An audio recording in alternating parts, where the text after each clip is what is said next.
নমস্কার, আমি ডক্টর অনুরাগ চ্যাটার্জি। আমি consultant neurosurgeon at Manipal hospital, Salt Lake.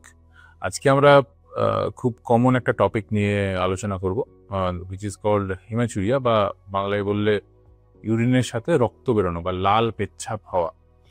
আমাদের কাছে ডেইলি প্রায় 70-80% অফ আওয়ার ওপিডি পেশেন্টস এই সমস্যাটা নিয়ে আসে।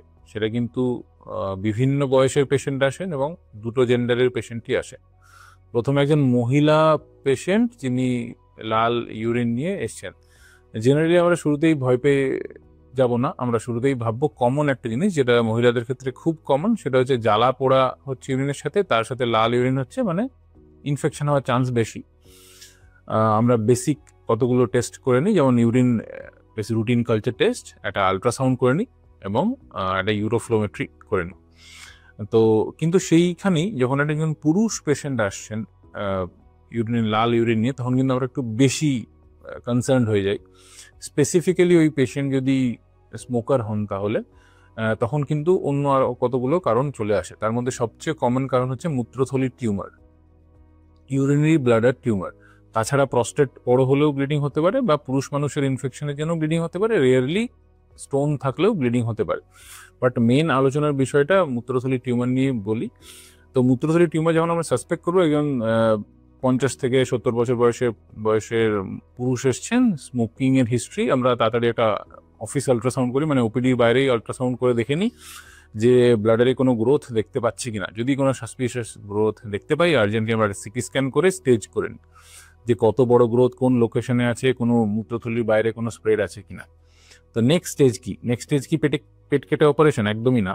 নেক্সট স্টেজ হচ্ছে প্রথমেই একটা ট্রান্সইউরেথ্রাল ব্লাডার টিউমার রিসেকশন। তার মানে মূত্র নালীর রাস্তা দিয়ে ক্যামেরা ঢুকিয়ে সেই টিউমারটাকে রিমুভ করা। আই রিপিট, মূত্রনালীর রাস্তা দিয়ে, মানে শরীরে কোনো কাটা ছেঁড়া করা হচ্ছে না, ক্যামেরা দিয়ে ঢুকে লেজার দিয়ে মূত্রথলির ওই টিউমারটাকে রিমুভ করা হচ্ছে। এবং একই সাথে স্টেজিং এর জন্য সেকেন্ড লেয়ার অফ ব্লাডার থেকে আমরা একটা বায়োপসি নিয়ে নিই।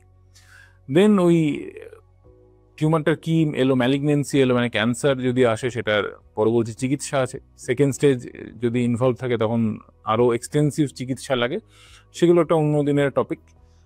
নেক্সট ধরুন, যদি স্টোন পাই আমরা মূত্রথলির মধ্যে, আলট্রাসাউন্ডে কোনো মূত্রথলির মধ্যে টিউমার বা এরকম কিছু পেলাম না, আমরা ইউরেটার বা কিডনি বা মূত্রথলির মধ্যে কোনো স্টোন পেলাম, সেটা সাইজ অনুযায়ী চিকিৎসা করতে হয়।